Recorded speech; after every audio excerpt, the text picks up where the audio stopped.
IVM.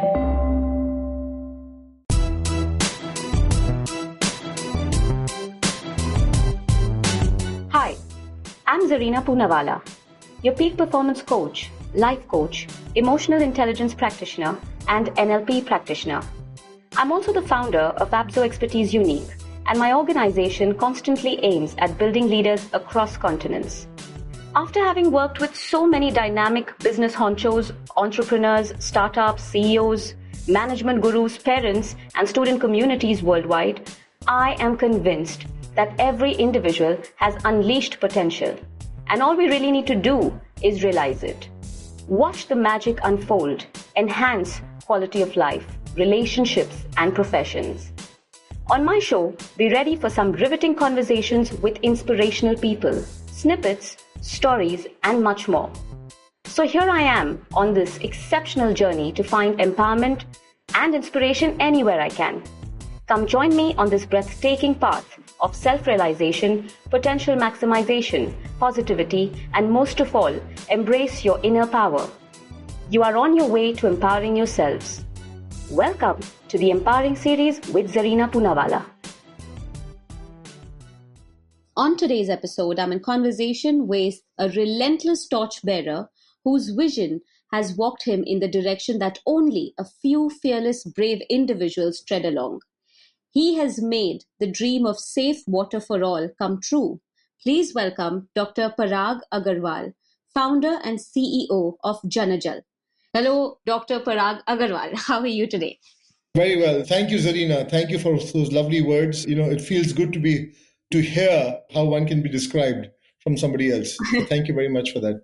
You absolutely deserve that kind of an introduction. And I truly believe that, having special guests on the show and empowering people, it's important to make sure that you do justice to what they stand for. And what you stand for is absolutely wonderful. It's something that is an inspiration for everybody around, because may I call you Parag, or may I call you Doctor? What would you Yes, prefer? please. Feel free and call me Parag. Okay, so Parag, in that case, I must say that it's quite inspirational that the idea of bringing safe water to everybody with JanaJal concept not everybody thinks of, and even if people do think of it, not everybody lands up executing or implementing it in a certain manner, right? You've made that happen, so kudos to you for that.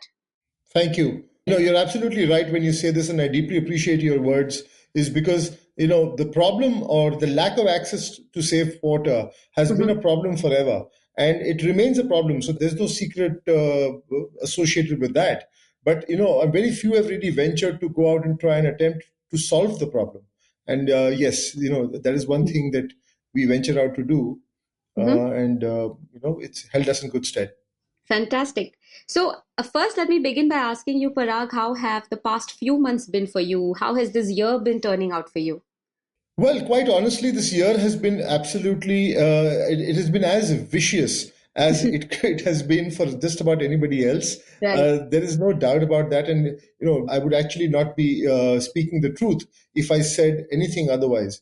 But having said that, let me tell you that it has been a year where we've been able to actually reset, reignite and recast the die or recast the entire approach towards what we are set out to do in a very, very conscientious, self-introspective manner. And I think this year really allowed us to kind of shut ourselves in and be able to delve into what is the best way to really go about delivering what we are trying to do. The other thing that this year really brought about for us was it kind of reassured us as, when I say us, I mean the entire management team, the operating teams, and every member of this JanaJal family, as we describe it, that we are on the right path, that what we are set out to do, what we are trying to do, the way we are trying to do, everything is absolutely in the right direction. Yes, we need to now improvise. We need to kind of tweak a few things here and there, which we've done.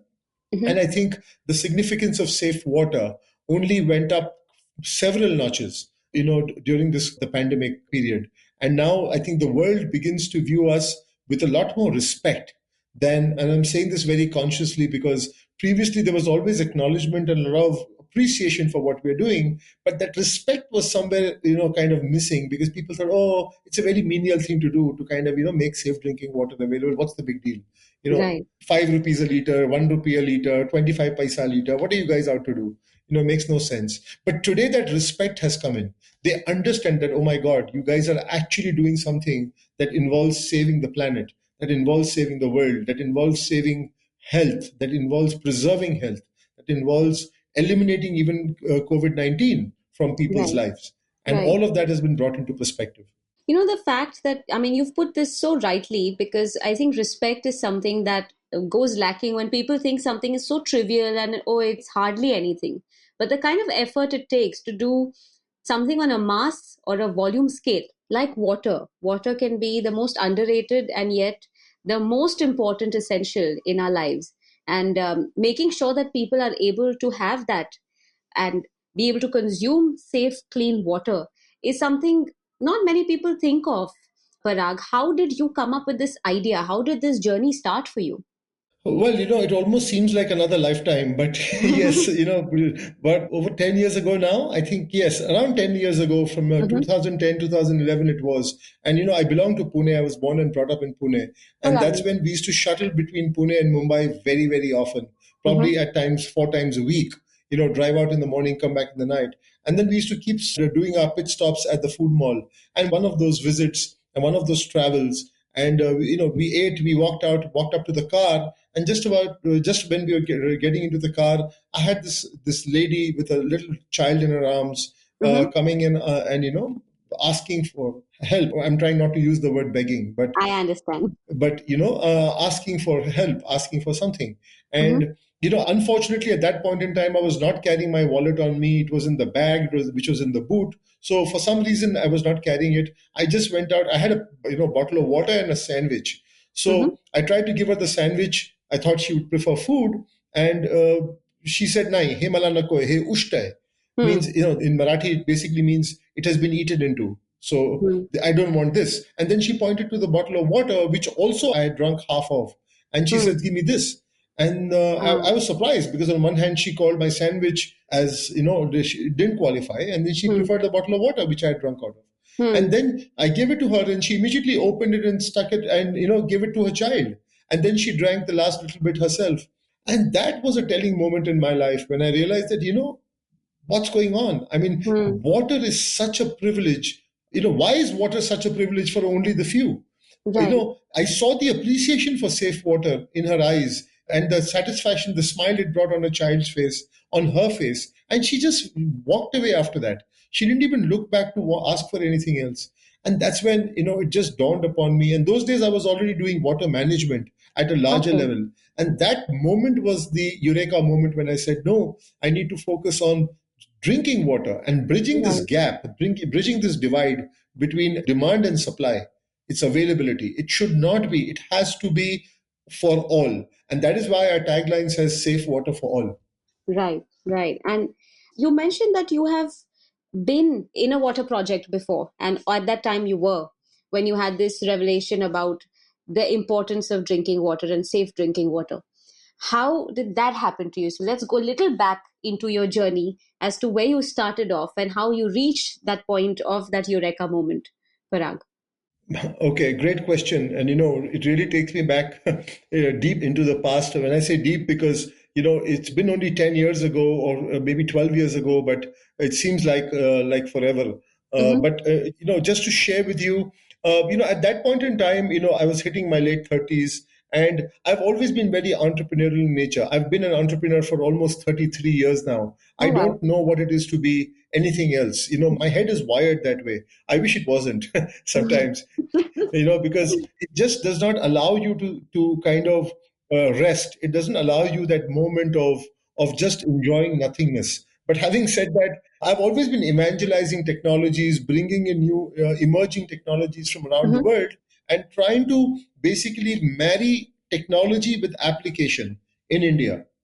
Mm-hmm. I've always believed that this is the job of a real technology evangelist, is not bring a technology and try and hawk the technology, but Right. bring that technology and try and marry it with the applications or with the gap, and then customize it to basically suit Mm-hmm. the environment where it has to be implemented.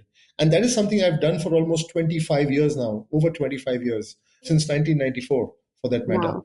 Like I said, water management was something I've worked extensively with collaborations around the world. And there was one point in time when I had collaborations in over 20 countries around the world, partners, basically who I would work with as their Indian counterpart, as their partner in India, and basically try and work with them and kind of give it the breakthrough in India. And during one such time, we met this Italian company in Qatar. For that Okay. matter, we were in for some meetings in Qatar and met this Italian company and the director of one of the water companies from Padova in Italy. And this was a company that was in the business of water management for over 90 years. And that was the biggest thing that stood out for me, that here's a company that was incorporated 90 years ago to do Mm-hmm. water management, is still doing water management. And he made a statement that we'll be doing water management for the next 500 years. And Wow.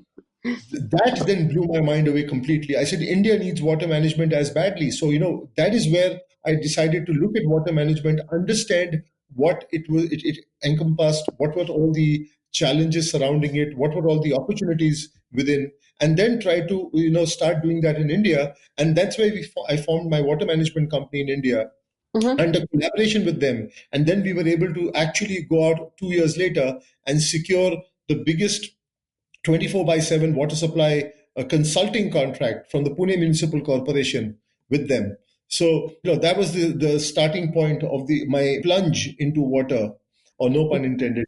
And thereafter, like I said, it further got, filtered down to drinking water.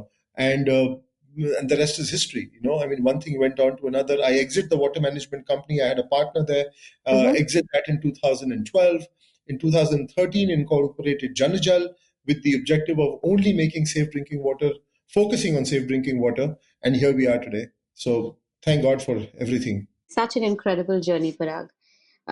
Just simply the fact that you took something that you knew so well and that you were skilled at and used it for something so philanthropical in a way, I'd say, is just incredible. It's quite inspiring in its own way, to be honest. And I also believe that you've founded the organization with your brother.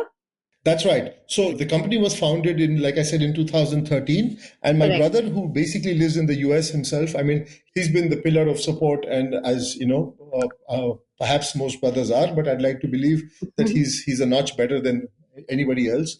And he's stood by me through all the ups and downs in my life so far. He's younger, but he's always played elder brother's role whenever the opportunity has offered itself. And so, he was there in mind, thought, and in basically in terms of helping conceptualize how we wanted to go about this entire business. Obviously, he didn't live in India at that point in time. He doesn't live in India even now. So he was only able to contribute at the strategic level. But that itself, I think, helped tremendously while as we cast the die for how we wanted to go about the business. I think I sincerely believe that establishing a vision and a vision statement, and within that, carving out the mission is so important that unless you actually go down that path, you don't understand the relevance of a vision and mission statement on the website of companies. True. And you almost think it's more for optic value than for the real meaning of it. But it really helps, steer yourself forward, self navigate. And then, Mhm. of course, one has to keep improvising and customizing along the way. But so that's where he was very, very participatory, and he was extremely active at that point in time and continues to be as we speak.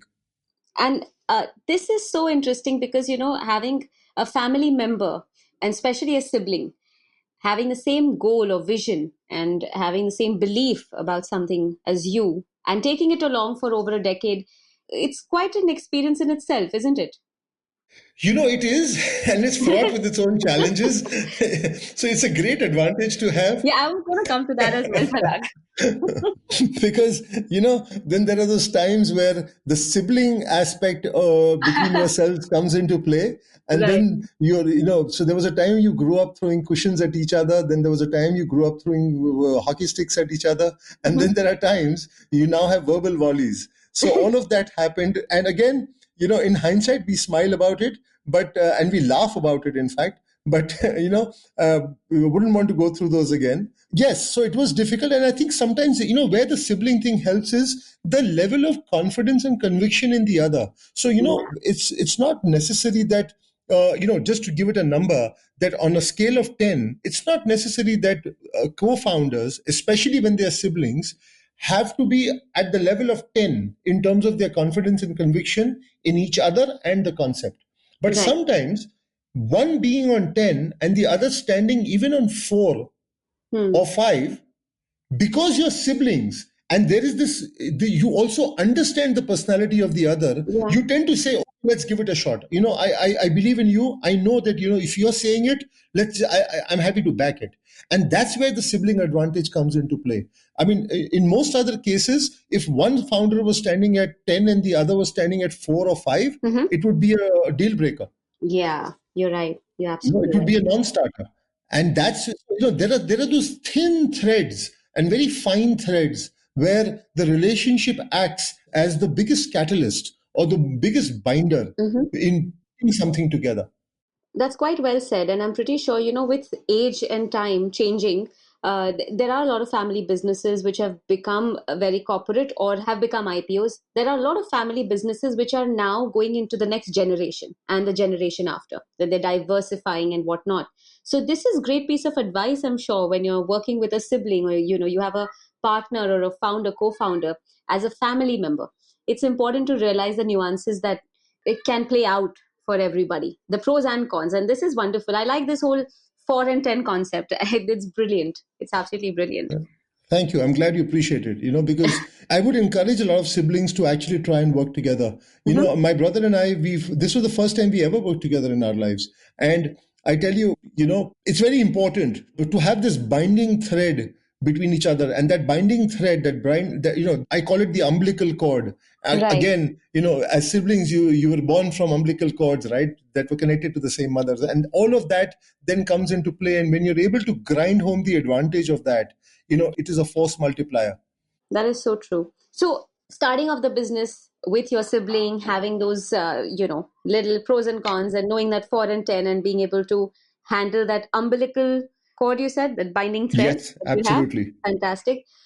Going from there into the fact that, this is a partnership between you being here and your brother being in the US, right? Has that helped or given advantage to be able to create more awareness for JanaJal? Oh, absolutely. I think that has been our greatest strength. The fact that he lives in New York, he works from there, he's been based there. And the fact that I am here at the helm of operations, I am here, in control of the entire implementation strategies, the implementation formats, the methodologies, the engagements, all of that. It has worked immensely well simply because, it's important to also eventually get into your own silos when it comes to then. So you may be in the same cockpit, but you don't have to necessarily be in the same seat. And in fact, that overlap can sometimes become also cannibalizing or detrimental to the larger cause. So, in fact, it allows him sometimes, somebody who's on the ground can get too absorbed in the tactical scheme of things, while somebody who's sitting away has always maintains a strategic perspective, which, when married with the tactical, constantly, it kind of helps bring out the best version of what must be done on the ground. The best decision making can be done. A lot of decisions can be corrected and calibrated as you go out and press them into action. And because you've got both the viewpoints, you're seeing something from 40,000 feet and from the ground So at the true. same time. That is so true. There is this massive issue in our country, specifically when we're talking about safe drinking water. And in fact, I think there was a bit of a research. I tried to do my own little reading, and it seems that 76 million people in India do not have safe drinking water, even at this point in time. And it seems also that with the kind of pollution and the infrastructure storage issues that are continuing in the country, about by 2030 we will have a deficit of water supply. So in any case, we're not seeing a lot of safe drinking water, and then we're probably seeing a little threat ahead. What's your thought on that, and how is Janajal working towards it? Zarina, it's very interesting that you say this, and let me now, start responding to this in a different manner. Yes, please. So while you say 76 million do not have access to safe drinking water, I would like to stick my neck out and say 76% of India does not have access to safe drinking water. Uh-huh. It's not 76 million. It's important to classify and understand this classification and proliferate it to people, that there is a water and then there is a safe drinking water. I see. These are both distinctly different from each other. So when you say 76 million do not have water, they do not have access to water. But 76% of India does not have access to safe drinking water. Right. Yeah. And that safe drinking water is such a big qualifier, because the water which is being consumed is so dynamic in nature as far as its quality or its the levels and the types of contamination is concerned, that it's impossible for any cookie cutter approach to really even address that problem. So, for example, as we go into Rajasthan, there is fluoride in the water as a contaminant. You go into the east, there is arsenic. You go into northeast, there's iron. You go into I'm not even talking about the TDS levels and the hardness levels in the others. I'm just talking about types of contamination that there are. So, like they say in India, pani or vani har panch kos badalti hai. So, so the language diversity is great, but the water diversity is a problem. And that problem has to be addressed. So, therefore, the lack of access to safe water is a very big problem. It's not as watered down as people make it out to be. To basically be able to size up a problem, I believe you need to first understand the magnitude of the problem. And I don't think people have deep dived enough into this problem itself to understand how big it is. So we're talking about lack of access to water. I am saying maybe up to for 800 million people, if not more. No, yeah. And that is the challenge, and that is what needs to be done. Yes, as far as the water scarcity is concerned, like you just said, yes, that India is headed towards a water scarcity problem. So many cities are known to reach the zero water situation by 2030. They say India will be having bigger problems by 2050. Yes, all of that is correct. Having said that, the only way to make safe water available to people, or to make water available to people first, is by conserving it. Therefore, we need to start getting water treatment, water management systems in place. We need to start getting recharging of our water tables. There is a larger level, there's a much larger level intervention which needs to be done. And then there need to be smaller micro level interventions done in the same vein, in the same spirit, under the same objective, so that water can be conserved while it is being made available to people. Right. This is such important and crucial information you've shared. Actually, this report I read was, a Swachh India report of the year, and it was on a World Water Day bit. So they had mentioned the 76 million that don't have safe drinking water. But I guess what you're saying is absolutely correct, that, sometimes you're supposed to look at the percentage and the numbers, and more importantly, the information you've just shared, Parag, about how water is contaminated in different states, different cities. That is so crucial. Really, think that nobody has deep dived into actually understanding that each of these would have different treatments, right? And that is something that we should start thinking about, isn't it? Absolutely. So, in a Mumbai city where there are so many railway stations where we are operating, I can tell you that the water at some stations is as different as chalk is from cheese versus the other stations. Okay. You just cannot take it for granted. So it's got to be a very agile, a very fungible, a very malleable, a very solutions driven approach. Unless the approach is solutions driven, there is, the water, safe water enterprises like ours, or social enterprises like ours, will always do themselves a disservice and the cause of water a massive disservice, because they will be destroying more water than actually delivering to people. True. And how do you at JanaJal manage to bring that safe water? I mean, what is the process? I'm just curious to know, how do you manage to bring all the technology and sort of centralize or decentralize the whole system and put that process together? How does it work? So the one thing that we've always emphasized upon, and we continue to champion this cause, is of decentralized water treatment. Decentralized being the key word here. So the water treatment is done in a decentralized fashion. The water distribution is done in decentralized fashion. And that's how you create a massive amount of redundancy. So let me describe what I'm just saying. So, for example, typically we know that every city has one big water treatment plant, if not three, four different water treatment plants, which are all treating water and releasing the water into the water pipelines to basically make water available for the city. I'm just talking about a city as an example here. Now, what are we saying? We are saying that, okay, while there are four water plants treating, let's say, water for 10 million people and trying to make it available, there are still cheese holes in the water pipeline grid. There are still pockets of residential areas which are not receiving access to water for whatever reasons, because perhaps they are illegal slums, perhaps they are irregular, unscheduled colonies, perhaps they are just, they're just not yet provided for by the pipeline grid. Now, how do you cater to them? Because even those have to be catered to. What we're advocating right now is that there could be a decentralized water treatment plants, a network of them set up around the city. So let us say a city of 10 million people could have 500 of such decentralized water treatment plants in different areas that are receiving water from either a groundwater source or the municipal water source or the nearby river or a combination of all three thereof. And the water is being treated right there and the water is being made available to people right there. What this also does is this mitigates the contamination that is infused into the water due to the corroded pipelines. If you actually delve into this one thought, which I'm just going to highlight, it's going to blow your mind away. When do you think that the water pipelines of an entire city can ever be replaced? My mind is blown. My guess is never. So, and when do you think these pipelines were actually built? They were built over a period of 70 years since independence.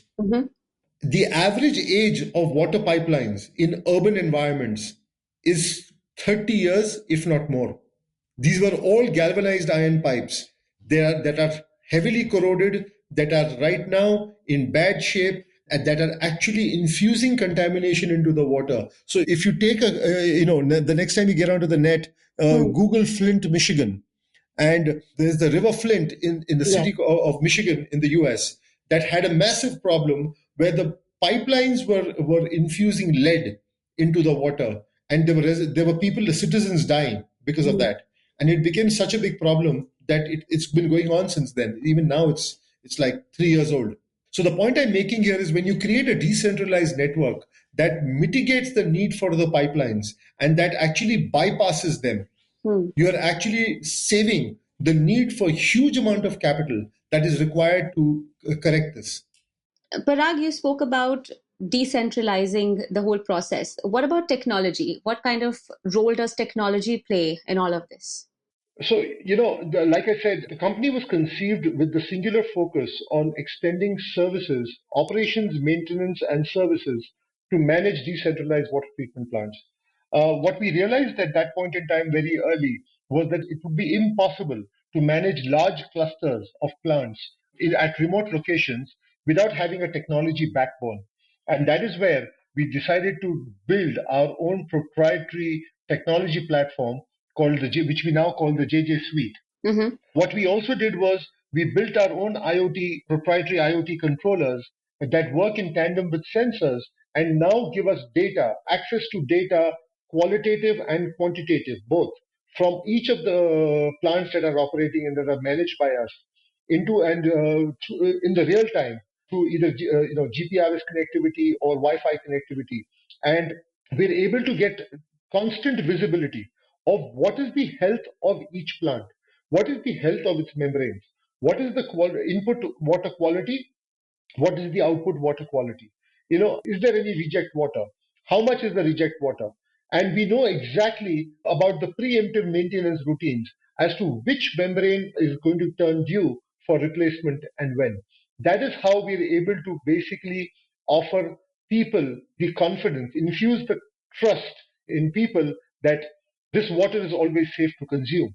So, just to give you an example, because of the transparency and the confidence that people have gained over a period of time, today we've got ample feedback where people say that JanaJal at 5 rupees a liter is cheaper than free. It's because with that 5 rupees comes all the assurance and the confidence that they're not going to fall sick. that their family is going to be safe. The children have actually gained 3 kilos of weight over 1 month after consuming this water because they're not falling as recurringly sick as they used to in the past. And all of this then starts putting things into perspective for them that, can I afford 600 rupees a month for the wellness of my family? At any and every level, that becomes a rounding error in their lives. And they say, yes, of course, this is well worth it. Because of this 600 rupees a month that I invest over here, I'm actually saving 5,000 rupees a month, which I would have otherwise spent on medical costs and possibly lost on account of salary deduction due to absenteeism at work.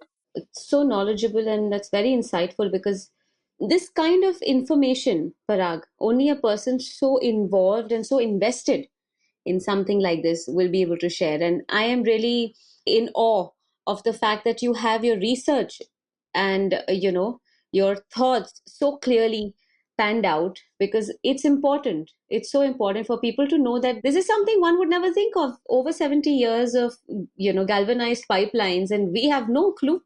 We have absolutely zero knowledge about it as to what's going on and how it needs to be dealt with.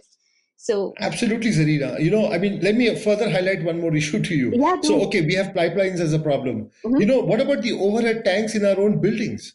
Oh, yes. When was the last time? Go ask any owner of a property in a large condominium in a society. Tell them, ask them, when was the last time your tanks got cleaned? And they'll say probably 1 year. We do it once a year. Do you think that is enough? The water is getting contaminated in our own tanks. True. So, the contamination is happening at so many levels. And then there are illegal connections that are drawn from the grid. There are sewage pipelines running parallelly along with the water pipelines. There is contamination on account of that. There is so many. In Mumbai, there was one instance where our water ATMs were receiving blue colored water. Blue. Okay. Blue colored water. Turquoise blue colored water. Because there was an effluent discharge or by some textile industry that released its dyes into the nearby river, and from there the water was being drawn and it came into the main pipelines and the color was blue when it came in. So when we are talking about all of this, it's too big a problem for to be addressed holistically. It's got to be addressed holistically, but in sequence, in parts, in tandem. Yeah. And that is where the water management becomes such a big challenge. And there is abundant water. There's nothing wrong with India. I believe it will never have a shortfall of water if we get our water management and water handling techniques right. If we get our entire administrative setup right. The governance is right now missing from water. Even today, the government departments are skeptical and hesitant to charge people for water because it's a direct vote bank. Right. Direct political ramification by charging for water. My favorite example is, why has India become 100% electrified as it is claimed? Because electricity is expensive. Because electricity costs you money. You turn your fans on, you will shut them when you walk out of the room because you're concerned about bills mounting. Well, that makes complete sense. Unless there is a price attached to water, unless there is a value attached to water, water will not be valued. That's a very good way of putting it across because, to be honest, most countries do charge for water, or it's entirely, either you're having tap water or you're buying water. Absolutely right. That's what you're doing. Absolutely right. So, if you look at any other country outside of India, that is what is happening. So, either the water is extremely clean to be consumed directly off from the tap, or you will go and buy your own. And is that what you're suggesting? Is that what it should look like for our country? Of course, it's slightly stretched as a vision, and it could happen.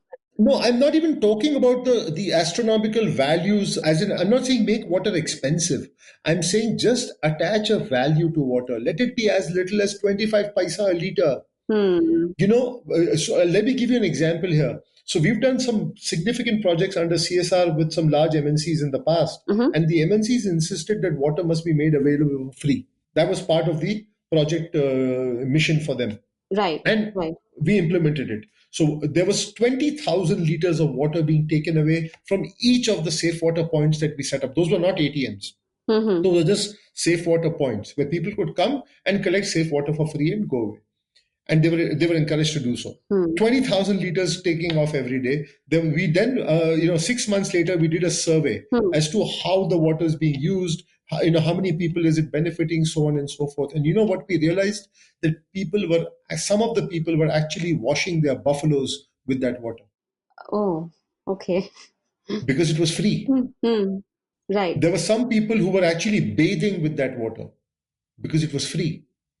So the point is not make it expensive. The point here is attach a value to it. Even if you make it 25 paisa a liter, I can promise you if somebody needs 10 liters, they will only take 10 liters and they will drink all of 10 liters. Yeah, that's true. I mean, having a value attached to something gives value to the whole concept or the product or the service naturally. And why not with water? I completely get what you mean. Absolutely. It just needs to be made. And that's where coming back to JanaJal, our philosophy at core is our triple A philosophy, which is to make safe water available, accessible, and affordable. Available, accessible, and affordable. Yes. Amazing. All these three boxes have to be checked before we go out and commit ourselves to a project. The most expensive water that JanaJal dispenses is 5 rupees a liter. And I'm saying that is our most expensive level. It can go down to as little as 25 paisa a liter in some environments. But there is a little value attached, and that makes all the difference. Exactly. Right. But we are not champions of free. We do not advocate free. When we have donors who come up and say, no, I want to put up these many plants, but you cannot make money. I said, you know what? You underwrite the maintenance for the next 5 years that you're willing to bear, that you're willing to bear that cost, and we will not collect revenue from the ground. How do you think these systems are going to get maintained? Who's going to pay for the consumables? Who's going to pay for the membranes which turn foul? Nobody thinks about it then. No. Then they say, no, that's not what we want to do. We will help you set up the system and then you're on your own. I said, you know what, sir? In 6 months, the system is going to go down. You are spending money for a photo op. It doesn't make sense. No, not at all. Not at all. And that brings me to, asking you about something that has also been part of the development that you've created so far. And I've used the word a couple of times in this conversation because you have wowed me, but you have something called as WOW, JanaJal WOW, right? The company has developed JanaJal WOW, and that is water on wheels, isn't it? Absolutely. And what does that do, Parag?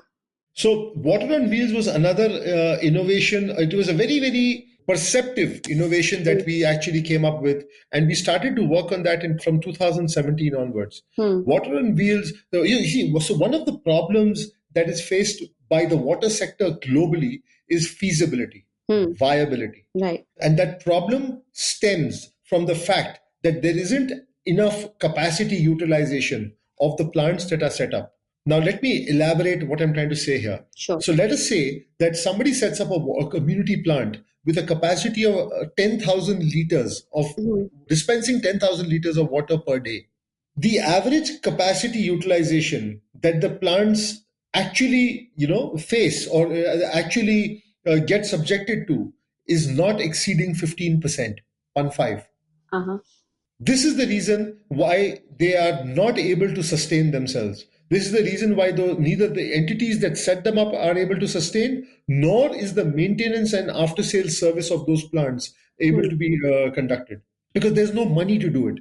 So under CSR, somebody signed a check of a few lakhs, set up a plant, but then everybody's turned their face away from the recurring expenses that the plant demands. Therefore, what we did was we understood this gap, and why is the capacity utilization not taking place is because once it is set up, not everybody around the plant find it accessible to come there and take water every day for their household. Sure. So a household needs 20 liters of safe water minimum. I'm just taking a ballpark number. Assuming it's a family of 4 or 5, they would need 20 liters of water for drinking and cooking. It's very easy to walk with an empty jar of 20 liters to the plant, but to walk back with a 20 liters filled jar means 20 kilos of weight to be carried, which nobody can do. Yeah, that's not possible. On a daily basis. Therefore, the utilization does not take place. So as much as people need it, they're not able to avail of it. So that's where we understood this gap and we developed the WOW, which is supposed to operate now, which is intended to operate in a hub and spoke manner around every water treatment plant. So the WOW does not treat the water, it only carries treated water and delivers water to the doorstep of households for a fraction of the cost of what they would have to pay if they had to buy 20 liters of a jar packaged and delivered to their home.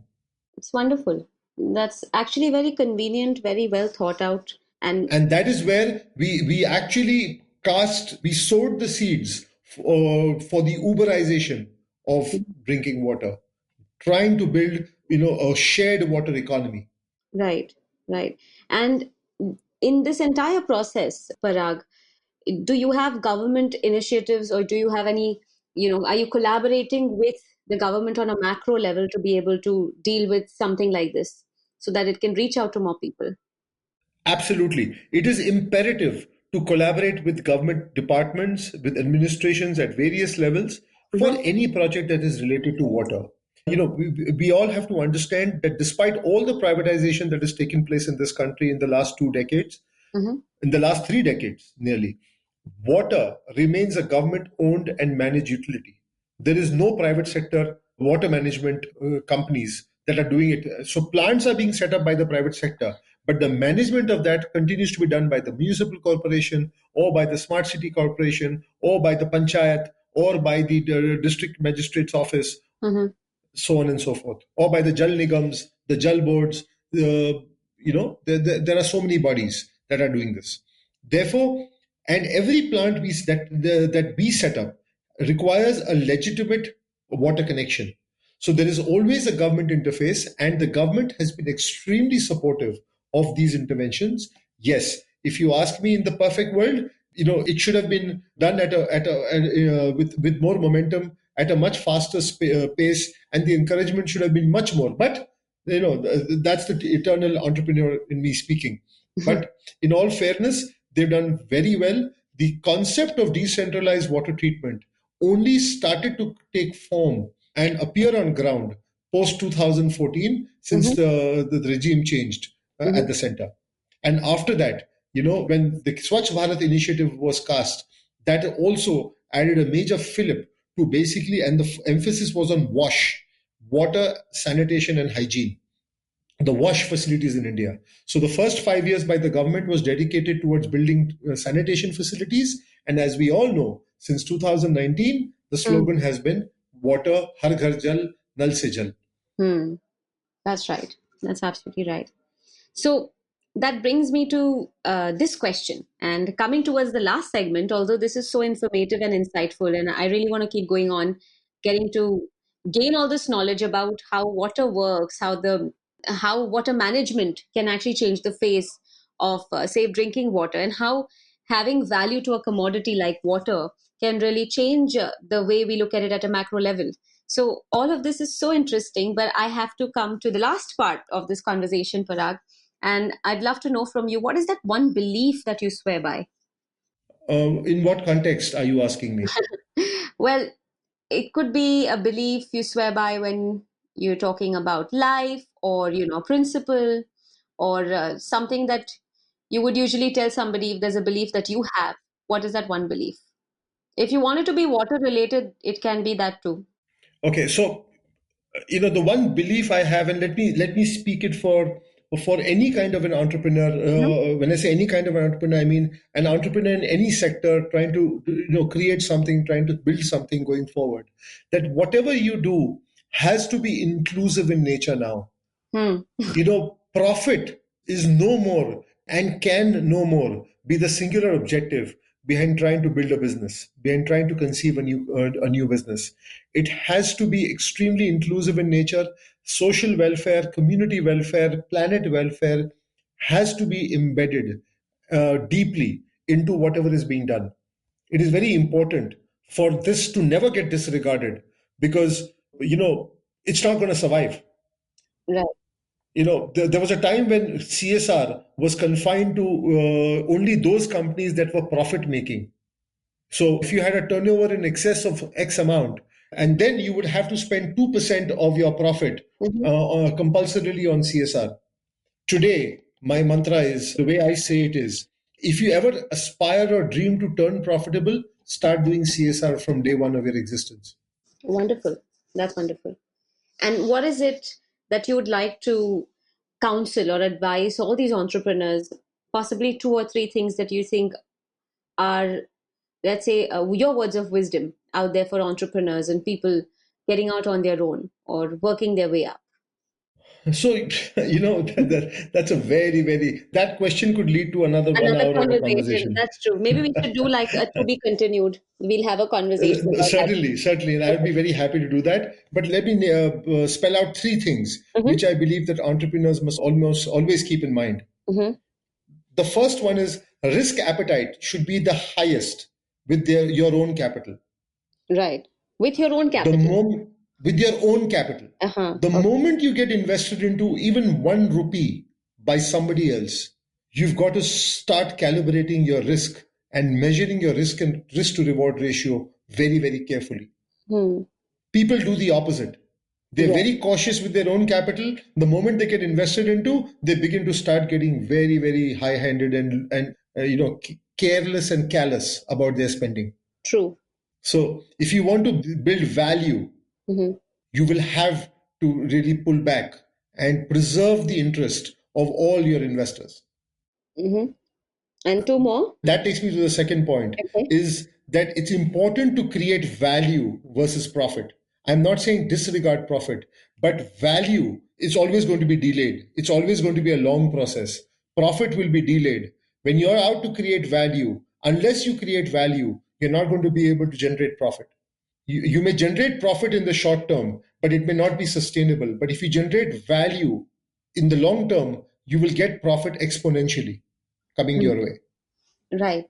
And the third thing that I have to say over here is, I quote this statement by Albert Einstein, who once said, "Vision minus execution is equal to hallucination." Yes. That's right. I'm glad you've heard of it. Yes. I say it differently. What I say is vision plus execution is equal to value creation. The point here being, have the ability to walk the talk. You can sell a business plan, but unless you're going to be able to go out there and execute, deliver on ground, meet your execution targets, you're never going to be able to take your company forward to the next level. Brilliant. I love the first one because I don't think I've heard that very often. In fact, I don't think I've heard that one at all. The risk appetite with your own money as compared to that of investors or incubators' money, that's one. I think what we're focusing on when we're talking about value in terms of the profit or value and profit, as you mentioned, I reckon value will bring you profitability if the right value is put across and you're able to recognize value and also express value to your consumers in whatever possible way. Profitability will follow. So I'm getting that completely as well.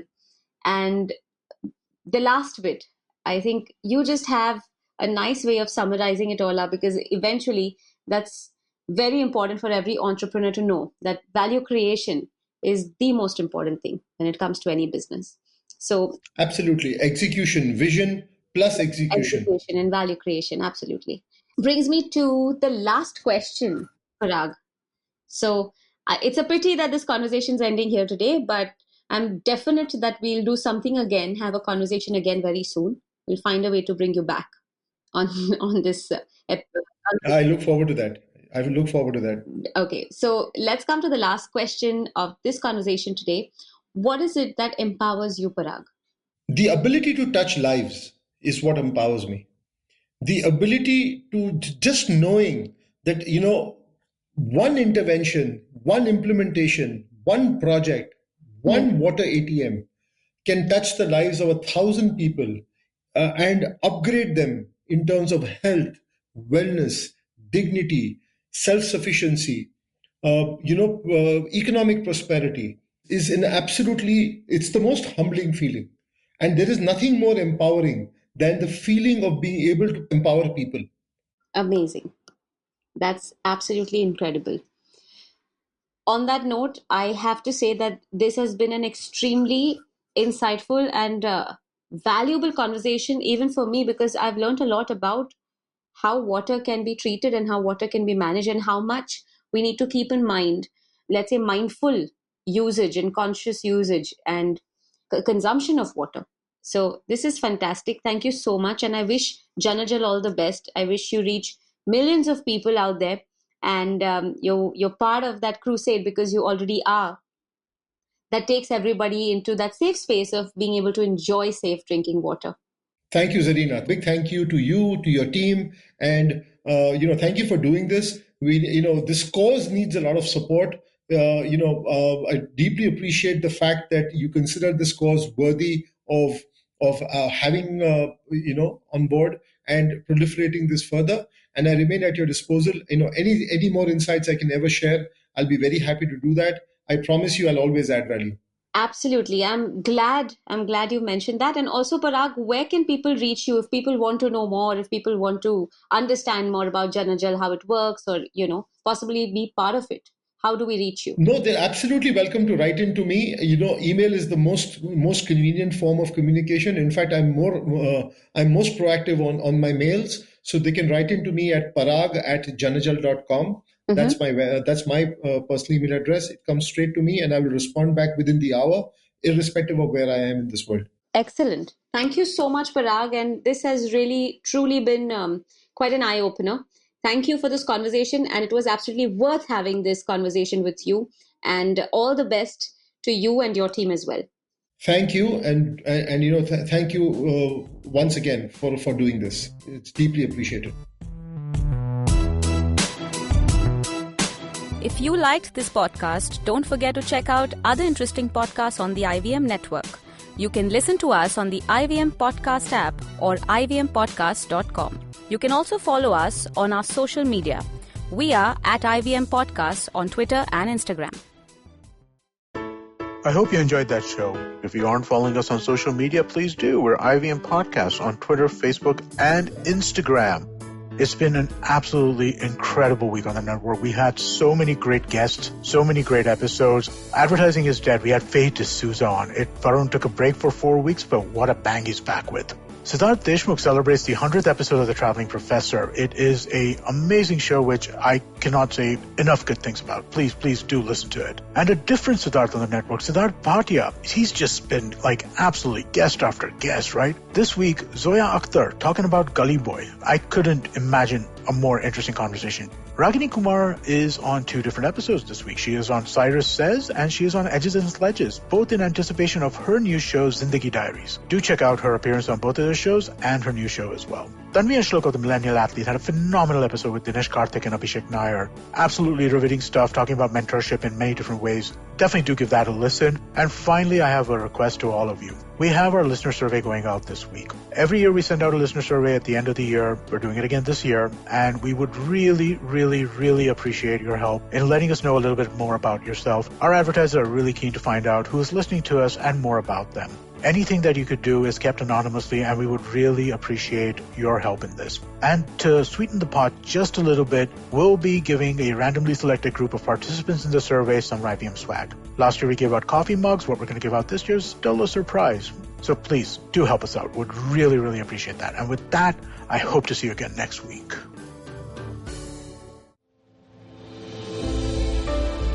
What are some of the radical changes that are now shaping our workspace?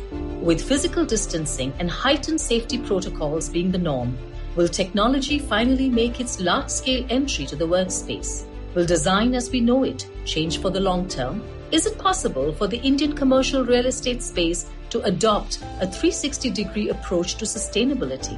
Join our hosts at the Future of Space podcast by RMZ as we deliberate with industry leaders, analysts, and bright young minds on the way forward for the workspace given the new COVID normal. Tune in to the IVM Podcasts app or wherever you stream your favorite podcasts